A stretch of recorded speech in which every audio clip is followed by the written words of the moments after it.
Et une parole de vie, une parole de foi qu'elle a pour nous aujourd'hui parce que Dieu désire qu'on soit des disciples qui grandissent en lui et qui entrent dans la plénitude de la vie qu'il a pour nous.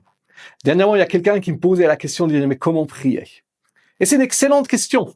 De dire, mais est-ce que je prie de la bonne manière? Est-ce que réellement Dieu m'entend? Est-ce que si je priais différemment, je vivrais des exaucements différents?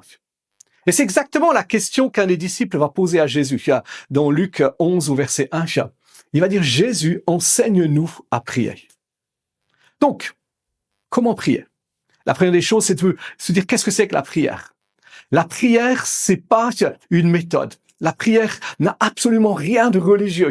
La prière, c'est faire le choix de dire, je veux entrer en relation avec Dieu. Je veux parler avec Dieu, je veux entrer en discussion avec Dieu dans le sens que c'est un dialogue. Dieu me parle, je lui parle, il me répond, je lui réponds, etc. Ça, c'est la prière.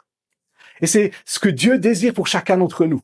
De dire, si tu as envie de parler avec Dieu, si tu as envie que Dieu te réponde, je vais te dire que Dieu a plus envie de te parler que ce que toi, tu as envie de lui parler. Et il a plus de choses à te dire que ce que tu pourras jamais avoir envie de lui dire. Et ça, c'est tellement extraordinaire parce que ça pose le fondement de dire comment prier. C'est-à-dire d'abord, Dieu a envie qu'on soit en relation avec lui.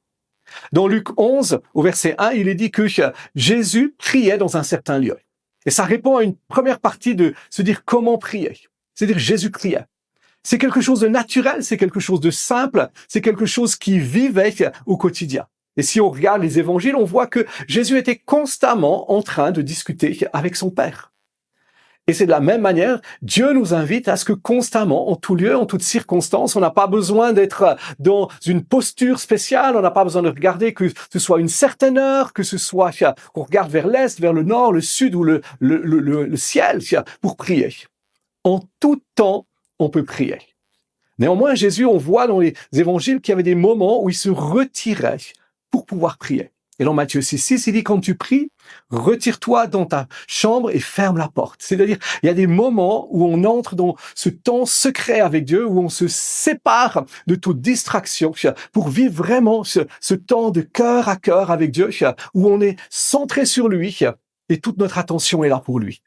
La deuxième chose, c'est que Jésus était dans un certain lieu. Il n'y a pas un lieu particulier pour prier. Dieu désire qu'on puisse prier en tout lieu et en toutes circonstances. Et le défi, c'est pourquoi est-ce que tu prendrais pas du temps, tous les jours, avant de commencer ta journée, d'être influencé par une multitude de choses, le matin, pour parler avec Dieu, pour écouter sa voix, pour le laisser te parler. Tu vas voir la différence. Et il soit béni. Bye bye.